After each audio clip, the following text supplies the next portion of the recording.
start officially the webinar, Movember 2022. So delighted again to say we're joined by Mr. Neil Haldar, a highly revered consultant urologist, and Mr. Shafi Wardak, also a well-respected and experienced consultant urologist. And we're going to discuss prostate cancer and testicular cancer and how the treatment side effects for both cancers can impact a man's physical and mental well-being. So maybe the first question for you both then, how can a prostate or testicular cancer diagnosis affect a man's mental well-being, first of all, and what are the psychological treatment options available for the man and the family? Shall I start, Connor?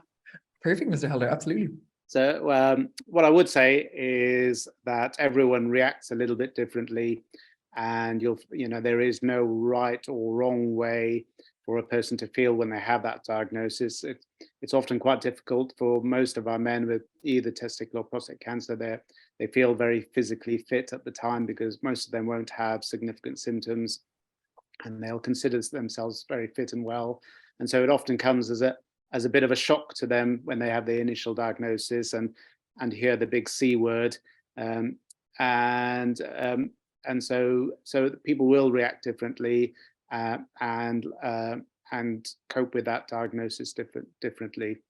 And what I would say is that a lot of it comes around uncertainty as to what the diagnosis may mean, what it may mean to their future, what it might mean for their families, what treatments what diagnostic tests they may need to undergo. They may be painful, or they might be wondering if they're painful. They might be wondering what treatments they may need and whether those treatments will have adverse effects on them, whether they might be painful, whether they might affect their quality of life. And so it's the uncertainty at the time of the diagnosis that most men find difficult to deal with. And they'll have lots of questions. And what I would say to them is, absolutely, it's absolutely fine to ask lots of questions, to talk about it, to talk specifically to your loved ones and discuss it with them. And they might have their own questions and view things slightly differently to you, to talk to your GP who might have initiated some of the discussions in the first place, to talk to your urologist who may be about to undertake some of the investigations and ask questions, maybe write down the questions before your appointment with them so that you don't forget to ask them. And also you'll find that most units will have specialist nurses who will have been through this many times with many patients and will have answered most of the questions you can think of hundreds of times, and will offer a lot of support. And we'll have the time to sit down with you and your family to talk through these things.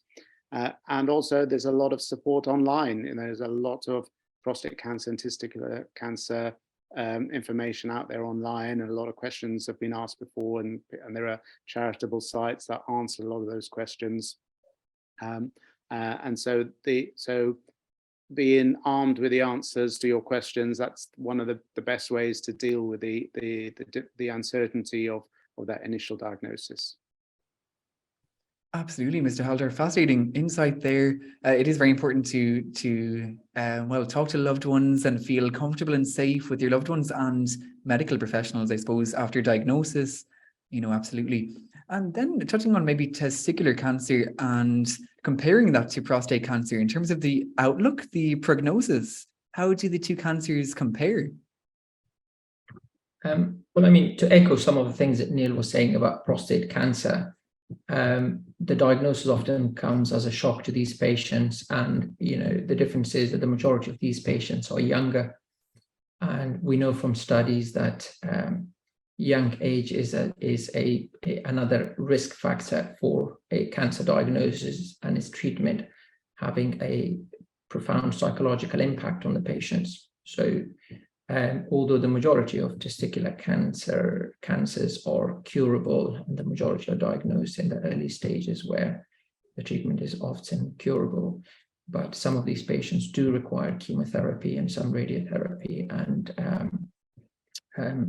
radical surgery, which, similar to prostate cancer treatment, can have quite profound physical impact on the day-to-day living of these patients, which ultimately can have a psychological impact, and in turn its impact on their relationships.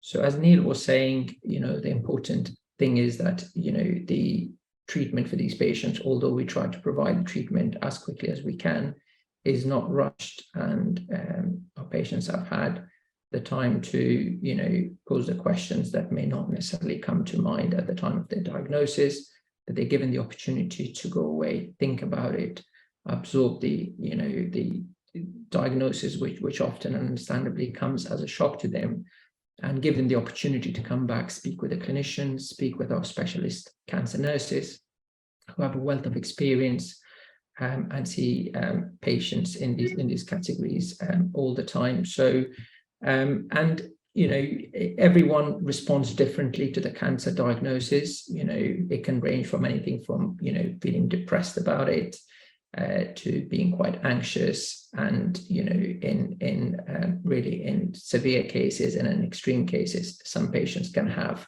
a reaction similar to post-traumatic stress disorder. And that's why it's important for us as clinicians to approach the management of these patients in a holistic approach, in a holistic manner, so that as well as the providing the physical care that we need to provide for them, as soon as that they're looked at as a whole patient, and not necessarily concentrating just on the organ that we need to operate on. Absolutely, Mr. Wardak. Thank you for that insight with regards to testicular cancer. And then, well, it's pretty well known about the age that most men should get checked out for prostate cancer. But in terms of testicular cancer, are they urged to get checked out at a younger age, or more or less the same age as prostate cancer? So testicular cancer is, generally speaking, a cancer of younger men compared to prostate cancer. So just like we do with breast cancer in women, the recommendation for these men not to get to know their testes and how they feel, and regularly, perhaps when having a shower, have a feel, and if anything feels unusual with a lump or a bump, it's quite difficult for them to differentiate in terms of whether the swelling is in the testes or in the other structures within the scrotum. But the important thing is that they know what's normal for them and what's different, and to flag it up early. Absolutely. Well, leading nicely then onto our question number 2 then. And how common is it for prostate cancer or testicular cancer survivors to suffer life-disrupting side effects? You mentioned some of the side effects early on there, but how common are these side effects? Well, Connor, the first thing I would say is that certainly with prostate cancer, not everybody who's diagnosed with prostate cancer will require treatment. Many prostate cancer are slow growing, and they may be suitable for surveillance. And that doesn't mean to say that doesn't come with some adverse effects, the main one being the anxiety of knowing you have a cancer and it's not being treated. For some men, that can be difficult. But just to say that it doesn't necessarily mean that there would be treatment and adverse effects of those treatments just because you have a diagnosis. And in terms of the complications of treatments, there are a variety of treatments for prostate cancer, ranging from radiotherapy, a procedure called brachytherapy, where radiation seeds are implanted in the prostate, and surgery. And there are various forms of surgery for prostate cancer. And each form of treatment will have their own particular potential side effects, and your urologist will talk to you about what the most appropriate treatment options are for you as a patient, and what the pros and cons are, what the advantages are in terms of managing the cancer, and what the potential disadvantages are in terms of the side effects and risks, but also in terms of the percentage risk of having those complications, because the vast majority of patients will not suffer long-term adverse effects necessarily, or adverse effects that can't be adequately treated. And it will vary. It will vary from patient to patient, the age of the patient. It will vary depending on the type of cancer, the grade of the prostate cancer, the extent of the prostate cancer. So it's difficult in a meeting like this to go through every specific complication for every specific type of prostate cancer. And indeed, Shafi will talk about testicular cancer. But the important thing is to talk through those treatment options and their potential risks with your clinicians, with the specialist nurses, with the GPs, and they will be very open about those and about the risks.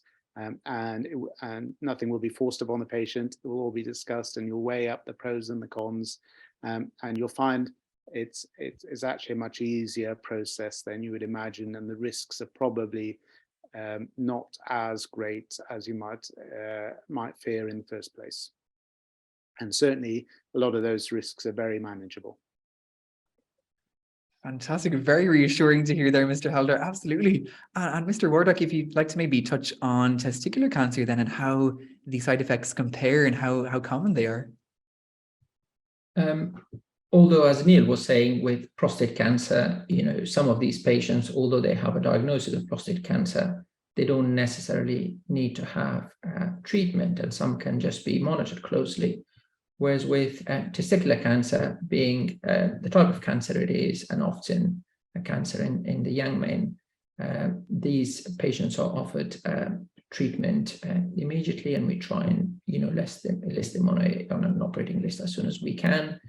And again, having testicular removal, although one testis is usually sufficient in terms of the two jobs that the testes do, the provision of the male hormone, the testosterone, and also sperm production and its impact on fertility. So in the majority of cases, one testis is sufficient to provide those two functions. But understandably, these men do suffer from an element of subfertility and sometimes require input from a male infertility specialist. And some men have bilateral lesions, and those would often require some form of testosterone replacement therapy, but these numbers are small. And again, the psychological impact is there, although it may not have such a profound impact, physically as it would, for example, with radical prostatectomy. But again, there is a sense of, change in, body image, and these are younger men, and it will undoubtedly, affect them psychologically. So we ensure that they receive, again, they have a holistic approach to their care. Now, being an andrologist and seeing patients both who've had prostate cancer and testicular cancer in the past, as Neil was saying, the patients who are deemed to have high-risk prostate cancer and then they undergo radical radiotherapy, prostatectomy, some of these patients, and again, evidence varies, but some evidence that we have, up to 60-70% of these men can have, erectile dysfunction, and the majority of them manageable with, medicine. There are several different type of treatment options available to these men. And the important thing is that, these things are addressed, and the functional aspect of their post-operative care is there, that we don't only concentrate on the cancer aspect of it and whether there's any evidence of cancer recurrence. The functional aspect of their care, which include both erectile function mainly and continence, are looked into and addressed. And again, we know from evidence that men are not always forthcoming about asking for input for their sexual dysfunction, but if a process is in place and a dedicated clinic, they're booked into a dedicated clinic, then it makes it that much easier for them to seek help. Absolutely. It's very important there to touch on erectile dysfunction and urinary incontinence. Would you both say that they are the two most common side effects then from prostate and testicular cancer treatment? Certainly for prostate, but absolutely not from testicular cancer treatment, as Shafi will tell you. That doesn't really have an impact on bladder symptoms usually, although subsequent treatment, like radiotherapy, may have a minor impact. And testicular cancer in general doesn't have a direct, as Sheffield I'm sure will explain, doesn't usually have a direct impact on erectile function. But with prostate cancer, absolutely, both radiotherapy and surgery can have an effect on bladder function, and bladder instability, and surgery will have an effect on incontinence, particularly stress urinary incontinence. Majority of men will have that to a degree in their recovery period from surgery, but the vast majority will regain full continence. At least 90, the studies show that 95% of men usually regain full continence. About a 5%, it may be a bit more prolonged, or they may require help with other procedures to deal with that. And in terms of erectile function, as Shafi's mentioned, probably realistically 70 to 80% of men will have noticeable deterioration in erectile function after surgery. But again, there's ways of managing that to help with that. Fantastic. Thank you, Mr. Haldar. And Mr. Wardak, then, if you'd like to touch on maybe the most common side effects after testicular cancer treatment. As I alluded to it earlier, the majority of testicular cancers are diagnosed in early stages, and majority will only require removal of the affected testes. Some will require chemotherapy, which is not an extended course. So the majority of them, apart from having a removal of the testes, and as long as the other testes is present and it's a healthy testis, they don't normally have the majority of some of the complications that we've discussed in terms of treatment of prostate cancer. But there are some patients who have advanced disease. They may require radiotherapy, chemotherapy, and some will require additional major abdominal surgery. And in these patients, there is erectile dysfunction, and if they've had radiotherapy and to the pelvis, they do get some of the symptoms that you would get with radiotherapy treatment of prostate cancer, bowel symptoms and urinary symptoms.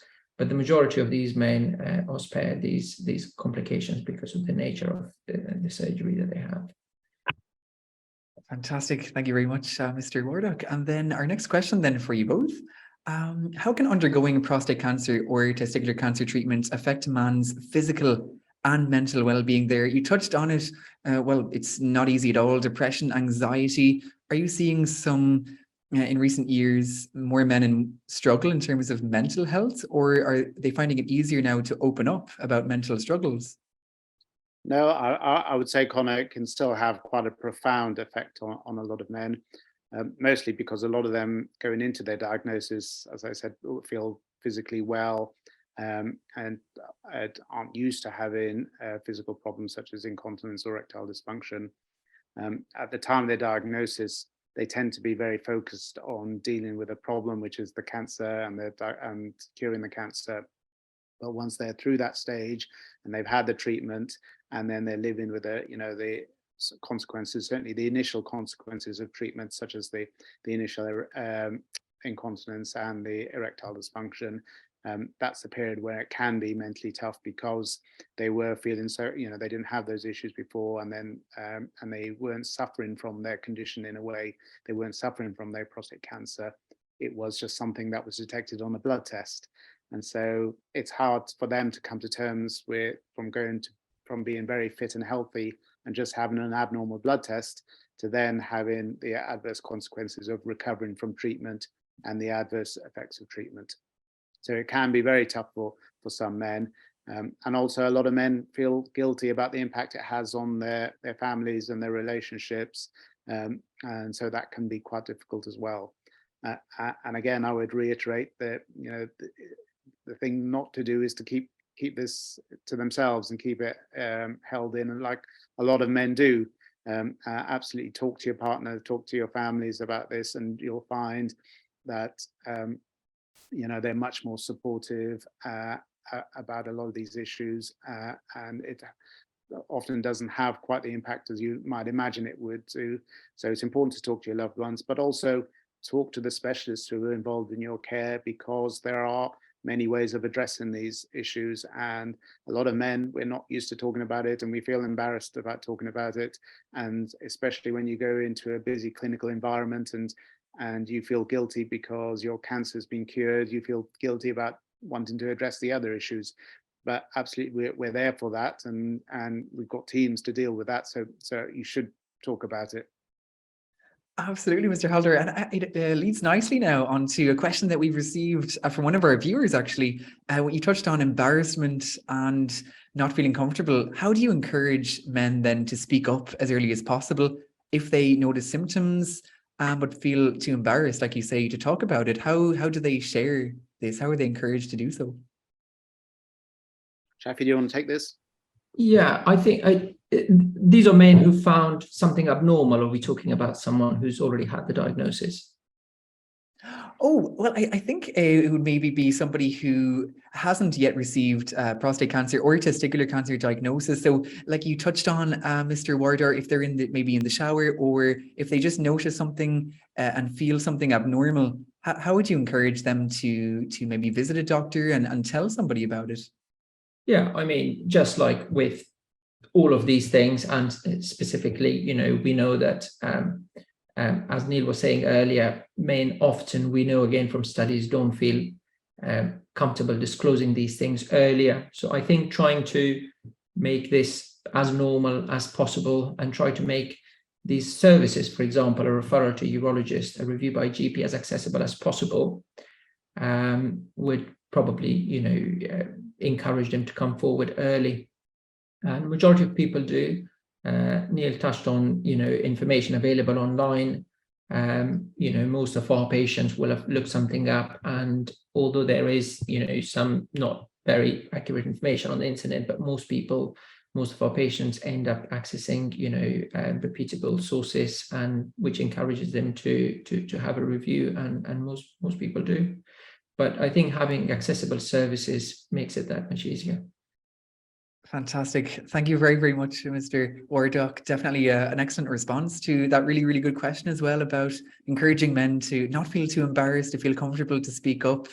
And another question then from one of our viewers, for both of you then, would you consider consultation with a clinical psychologist early in the pathway of these patients, as the majority will definitely have some psychological impact at some point? So how early should patients see a clinical psychologist? That's a great question, Connor. And in an ideal world, I think all patients would get support, psychological support of some nature to meet their needs. Unfortunately, in terms of seeing a clinical psychologist, we don't have enough in the UK to meet all of that demand.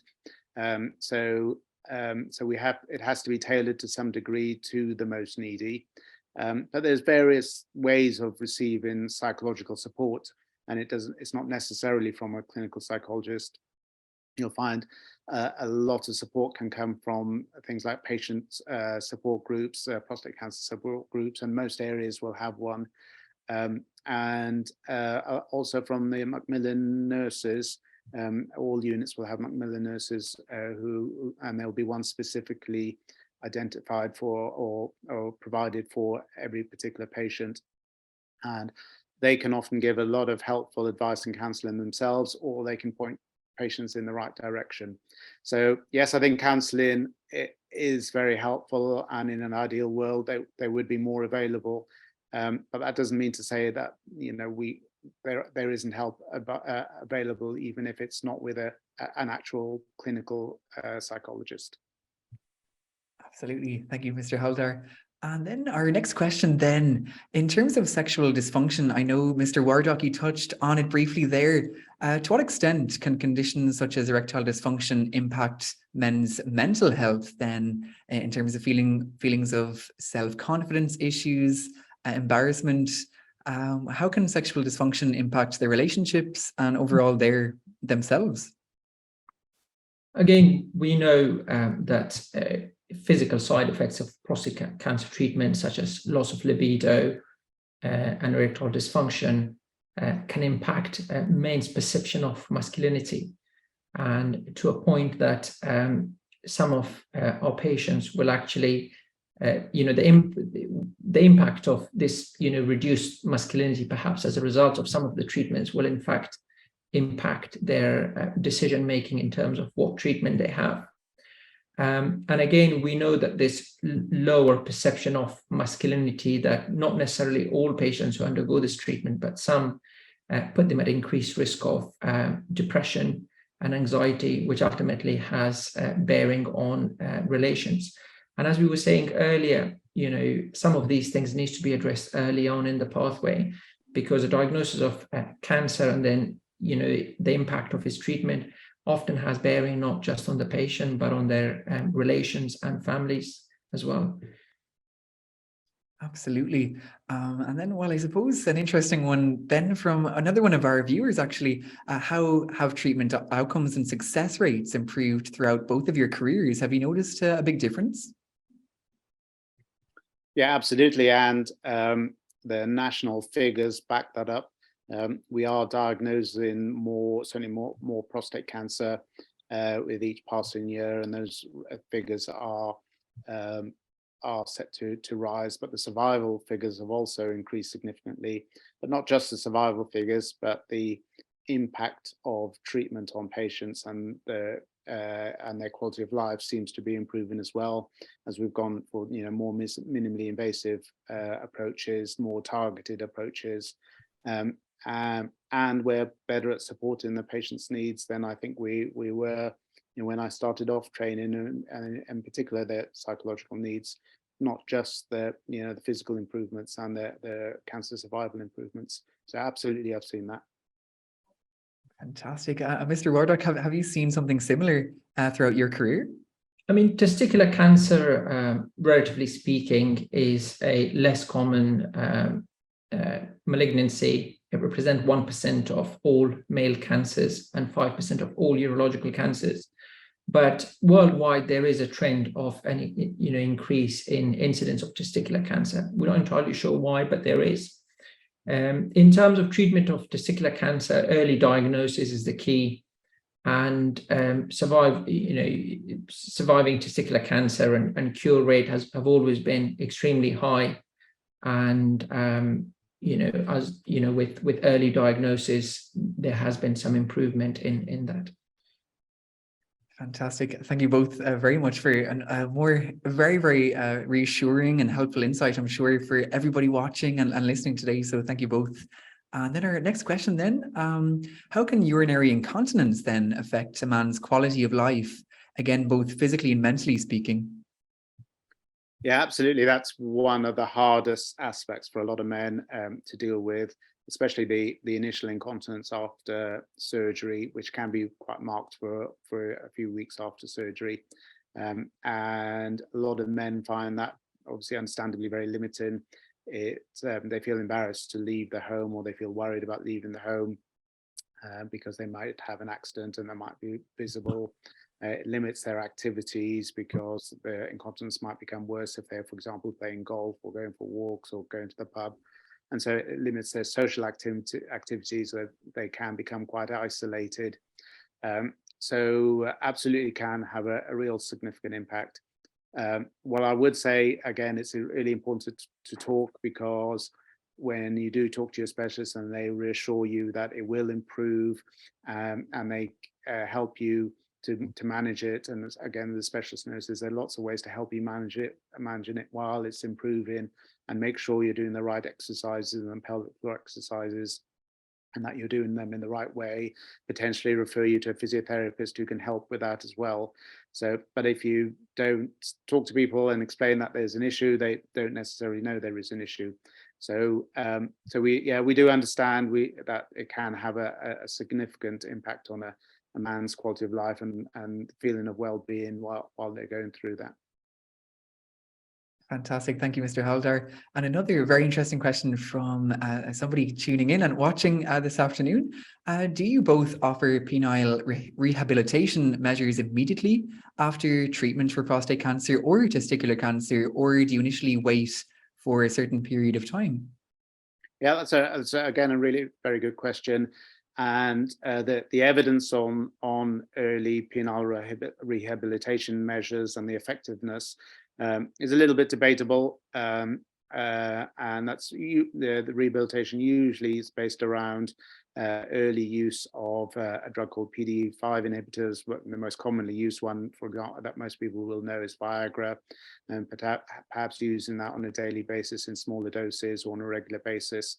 And also things like vacuum pumps, which is the idea is to draw blood into the penis to aid the blood flow in. There's a lot of debate as to the effectiveness of these treatments. What I would say is that in the initial days after surgery, most men are focused on recovering from the surgery itself and are less focused on that side of things, and regaining continence. And then usually around about the sort of the 3-month period, I think that's when people start to focus more on the penile rehabilitation and erectile function side of things. But I'd be interested to see what Shafi's experience is on that as well. Yeah, no, again, as Neil was saying, the evidence that we have is somewhat conflicting. And again, in different units across the country, erectile rehabilitation is undertaken slightly differently. And again, it comes down to what is available, what's funded, what's not funded. So in some units where most of us who underwent andrology training, the vacuum devices were quite widely used, and again, the evidence is lacking. But from our experience, some of these men then undergoing penile implant surgery later on, which is a small percentage of these men who undergo it, you often see the difference in terms of the men who have been using the vacuum device regularly and who haven't. And we think that it makes that aspect of their care somewhat better. But we know that erectile function can recover up to 2 years after prostate cancer treatment. So none of the sort of end-stage treatments such as implant surgery should be considered too early. And as well as the PDE5 inhibitors, Viagra type of tablets that Neil was talking about, there's other options, injections and several other things. And most units where prostatectomies and cystectomies are undertaken have dedicated clinics, such as at our unit, where these men are seen usually at about 2 to 3 months after their surgery, where a treatment plan is made, and it often starts with the tablets, and then you move up the ladder with other medicines, including injections, a vacuum device, and as an end-stage solution, once they're getting to that 2-year mark, discussions about penile implant surgery can also be undertaken. Fantastic. Thank you very, very much, Mr. Wardak. And then another really interesting question from somebody watching then. Are there any validated questionnaires that urologists, such as yourselves, can use to assess the mental impact on the patients with a prostate or testicular cancer diagnosis? Yeah, absolutely. There are validated questionnaires. We tend to have to say focus on the sexual and the urinary side of things in terms of the questionnaires we use, and some of those do incorporate a little bit of the mental well-being, and we tend not to do questionnaires directly or specifically, sorry, I should say, just on the well-being side. Whether that would be useful or not, I suspect it would make a great study. Whether every unit should be doing that or not, yeah, it's an interesting point. I suspect we would find actually that if we did that, we'd find some really useful information that would help future patients. Fantastic. Mr. Wardak, how is this now for you at the moment? Do you offer these validated questionnaires? The validated questionnaires are there to be used in clinical practice, but they often used more widely for research purposes. And again, for several reasons, in day-to-day practice, they're not used as much as we would all probably like to use them, time constraints and several other reasons. Fantastic. Thank you both for that insight there. And then, Mr. Wardak, you touched briefly on bowel damage earlier in the discussion. And a question in here, what are the chances of bowel damage in prostate cancer or testicular cancer treatment? And does one cancer have a higher risk of bowel damage? I think Neil might be in a better position to talk about prostate cancer and rectal injury, which yeah, certainly. I mean, in terms of surgery, the risk of direct bowel damage from prostate cancer surgery is very low, in the region, less than 1%. It's higher with radiotherapy because the rectum tends to be where the prostate is situated is internally is on the rectum, and so the rectum tends to be incorporated within the field of the radiotherapy. External beam radiotherapy, which has a greater field than the seed implants, which are called brachytherapy, tends to affect the rectum more than the brachytherapy does. So it has a greater chance of rectal symptoms afterwards. We are starting to look at using devices, they're called spacer devices. And these are gels that are injected in the space between the prostate and the rectum. And the idea is it pushes the rectum away from the prostate, and so less of the radiation actually hits the rectum. And there's good evidence coming through that does reduce the impact of what we call rectal toxicity as part of the radiotherapy.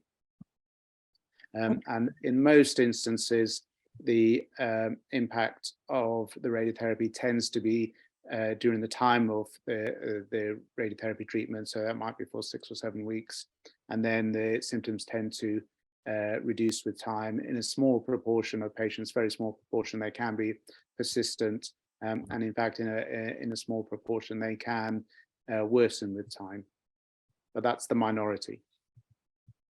Okay, fantastic. Thank you, Mr. Haldar.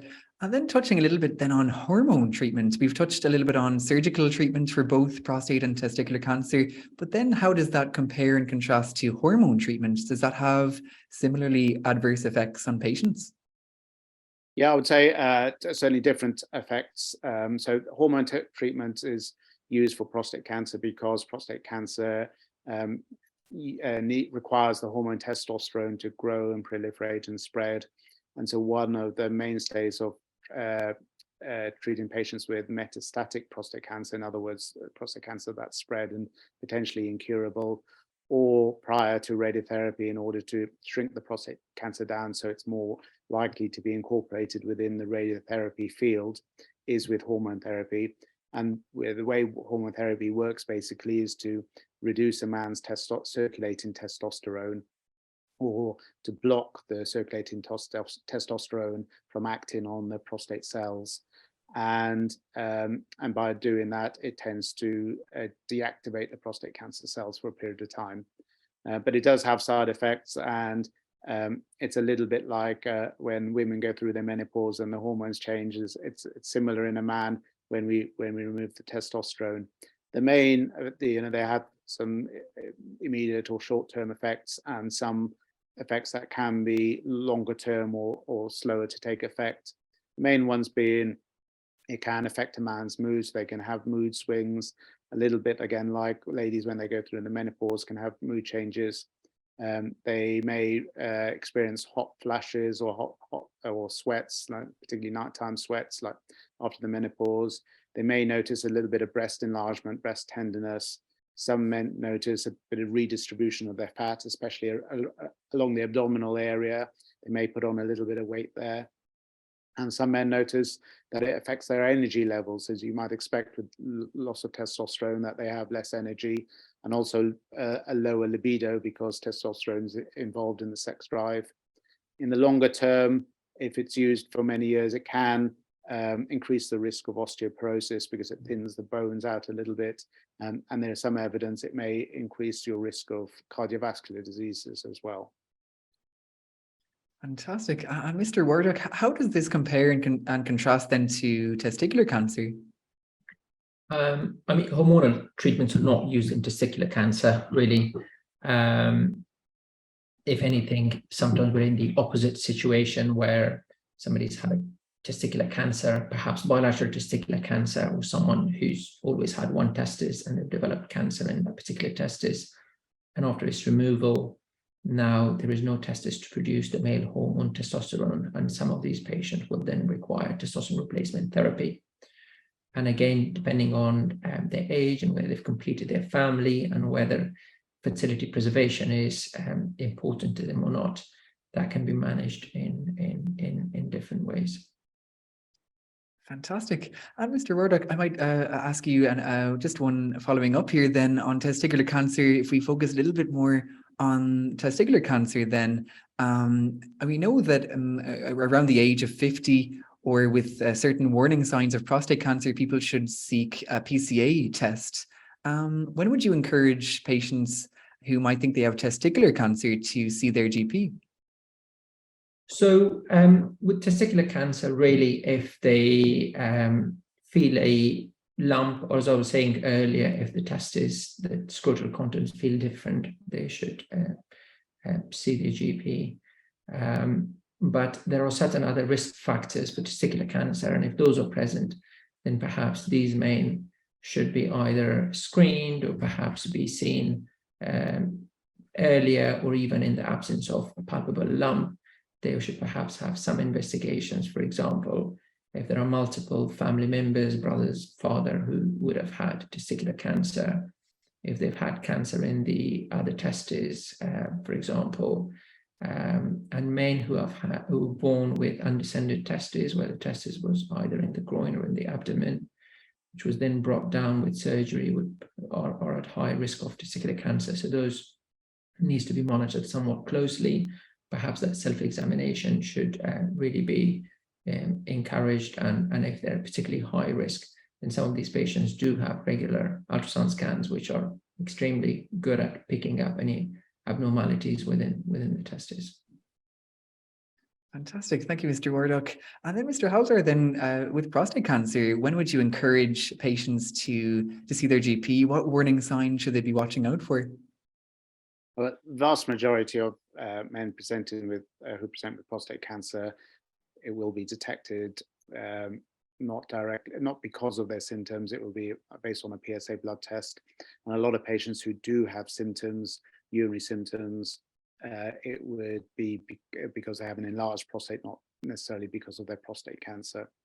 So if you do have symptoms, absolutely, I think it's sensible to get checked out and visit GP. So if you notice any change in your urinary habits, such as you're taking longer to get started to pass urine, the flow is not as strong as it used to be, or you go in more frequently and urgently, starting to get up more often at night, and especially if those symptoms are starting to bother you. But what I would say is that doesn't necessarily mean it's bad news, because the vast majority of men who have those symptoms, it's due to just benign enlargement of the prostate.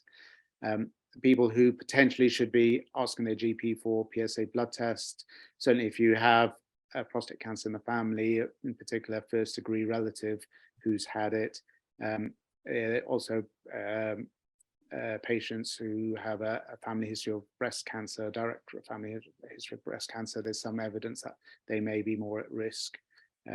Afro-Caribbean men seem to be more at risk of developing prostate cancer than Caucasians, and the risk does go up with age. So certainly, don't be scared to at least go and have that discussion with your GP, and potentially an initial examination by the GP. Fantastic, Mr. Haldar. Thank you very much for that. And Mr. Wardak, then about testicular cancer awareness. I feel like a lot is in the media or known about prostate cancer and the potential diagnosis of prostate cancer, but how can more awareness be raised for testicular cancer? I think through the initiatives like what you guys have put together today, perhaps, and I think several of our colleagues have taken part in marathons and specifically raising awareness and funds for organizations that support men with testicular cancer. Prostate cancer has traditionally received more attention and media attention first because it's, relatively speaking, a lot more common, and I think several high-profile men have had prostate cancer, and they've certainly helped in a really positive way to drive out that awareness in the general population. And again, when with testicular cancer, we've had high profile men developing testicular cancer and talking about it. We had seen a peak in more men coming forward. So ongoing campaigns such as these will certainly help. Fantastic. And Mr. Haldar, how would you say awareness, do you think enough is being done now for prostate cancer awareness? I think it's certainly in the last 10 years, the awareness of prostate cancer has exploded, not just amongst men, but also women. You often find that it's the wives who take their men along to get checked out, and I think that's great. And I think it's saved a lot of lives, that awareness, and we certainly shouldn't take our foot off the accelerator with that one. Fantastic. And then one final question then from our viewers, and a really interesting one then. You touched there, Mr. Haldar, about on the PSA blood test. How reliable are PSA blood tests in both prostate and testicular cancer?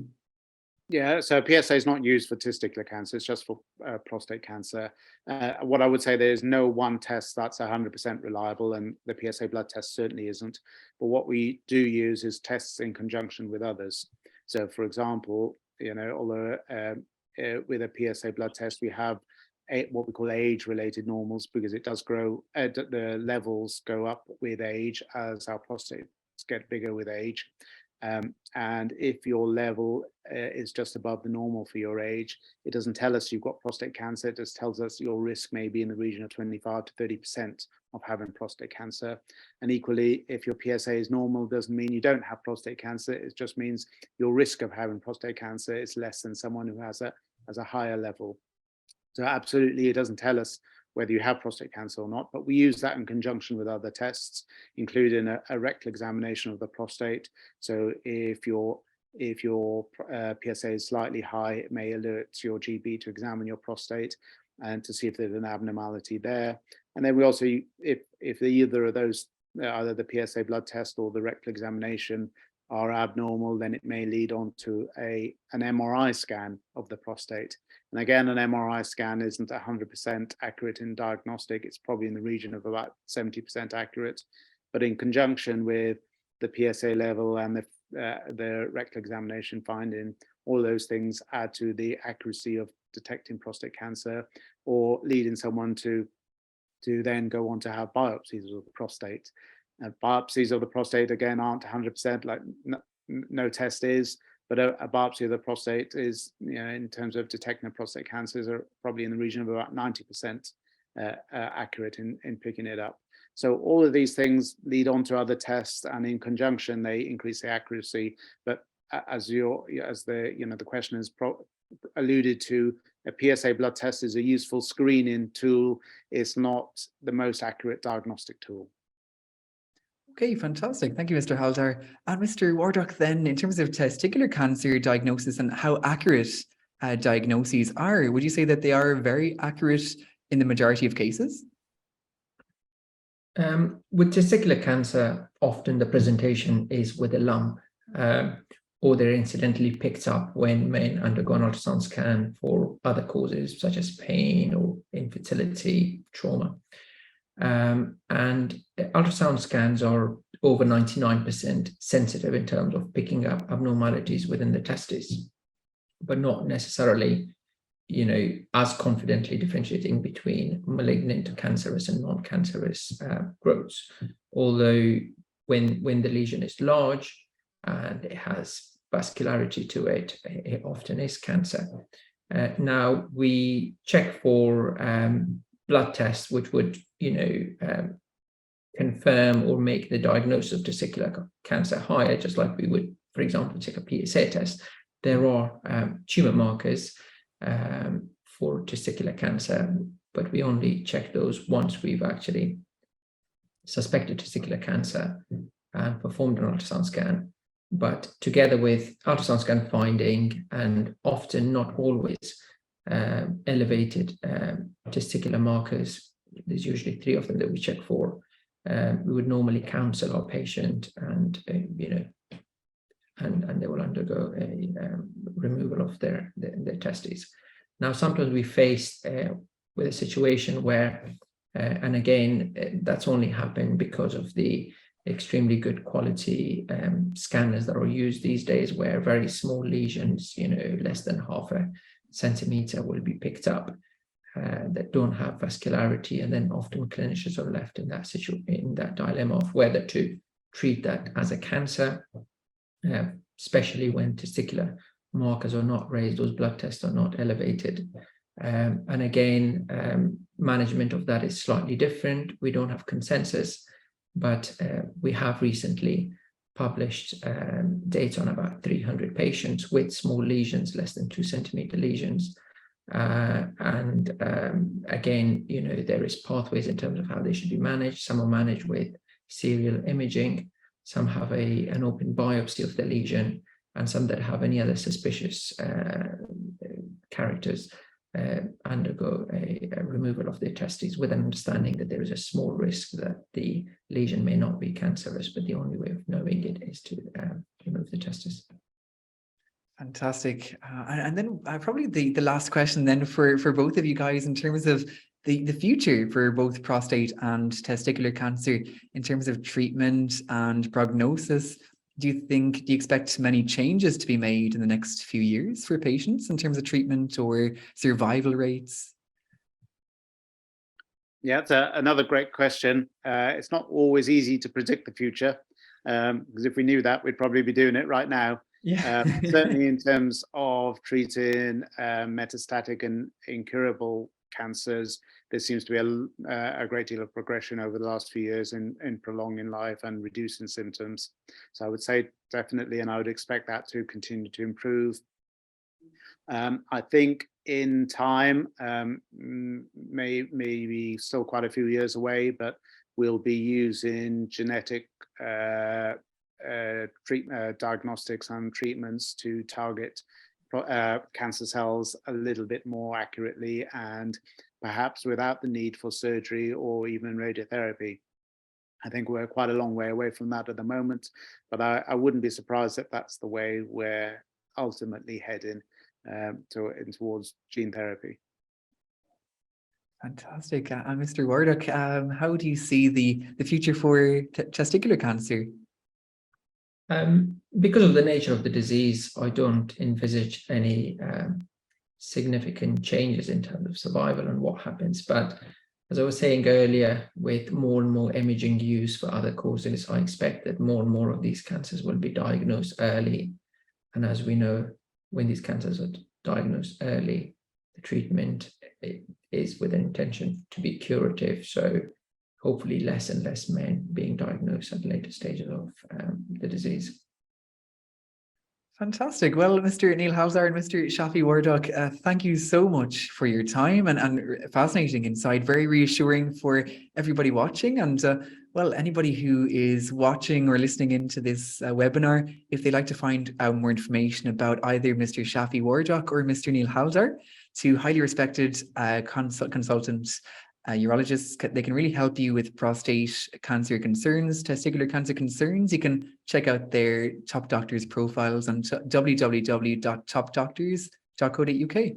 And for now, Mr. Wardak and Mr. Haldar, thank you very, very much for your time. Thank you for having me. Thank you, Connor. Thank you. And thank you to everybody who watched and listened in. Thank you, guys.